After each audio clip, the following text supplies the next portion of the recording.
नमस्कार दोस्तों, स्वागत है एक नई कहानी में। एक सुंदर सी कन्या अनामिका कॉलेज में अपना ग्रेजुएशन पूरा करती है।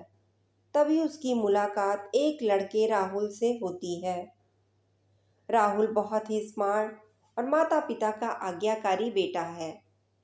दोनों एक दूसरे को पसंद करने लगते हैं।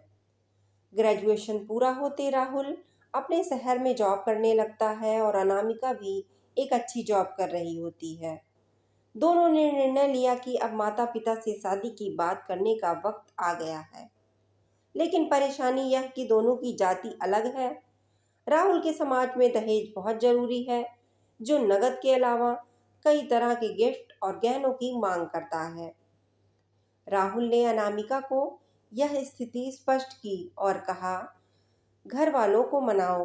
अगर तुम सभी मांगे पूरी करवाती हो तो मेरे माता पिता तुम्हें पलकों पर बिठाएंगे। अनामिका ने अपने माता पिता से यह बात कही। अनामिका के माता पिता को यह बात बिल्कुल पसंद नहीं आई, पर अनामिका की जिद थी कि अगर मुझे दहेज दोगे तो मेरी इज्जत बढ़ेगी।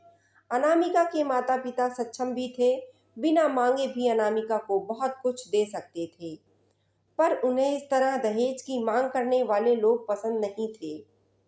लेकिन माता पिता अनामिका की खुशी चाहते थे।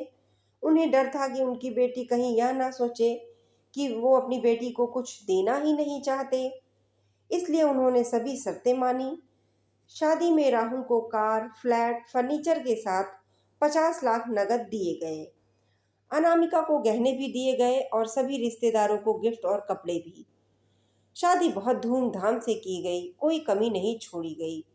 अनामिका को मन ही मन यह गुमान था कि जाति अलग होने के बावजूद माता पिता ने उसकी शादी ससुराल के हिसाब से की। उसे विश्वास था कि उसे बेटी बनाकर रखा जाएगा और वही प्यार दिया जाएगा जो उसके माता पिता ने दिया, क्योंकि उसने अपने ससुराल का मान रखा है। अनामिका ने अपने घर में ससुराल से विदा ली। ससुराल में बहुत ज़्यादा पर्दा था। बहू को मनचाहा खाने की स्वतंत्रता भी नहीं थी। कितनी भी भूख क्यों ना हो, घर की बहू सबके खाने के बाद ही खाएगी। यहाँ तक कि उसे घर के पुरुषों के सामने बैठने तक की भी इजाज़त नहीं थी। अनामिका ने इस बात का एतराज़ दिखाया। उसकी सास ने उसको बहुत सुनाया। राहुल ने भी यह बोलकर मुंह फेर लिया कि यह तो परंपरा है। अनामिका को जो गुमान था वह धारा का धारा रह गया। उसे अपने माता पिता की बात याद आई, जब उन्हें समझाया गया था कि वह उनसे बहुत लड़ी थी। उसने ससुराल में बात करने का फैसला किया। अनामिका ने अपनी सास, ससुर और पति से बात की, लेकिन उन्होंने नहीं सुनी। उसे बहुत बेरहमी से पीटा गया। अनामिका ने भी ऐसा व्यवहार नहीं देखा था। उसे जिस लाए हुए दहेज पर घमंड था वह चूर चूर हो गया।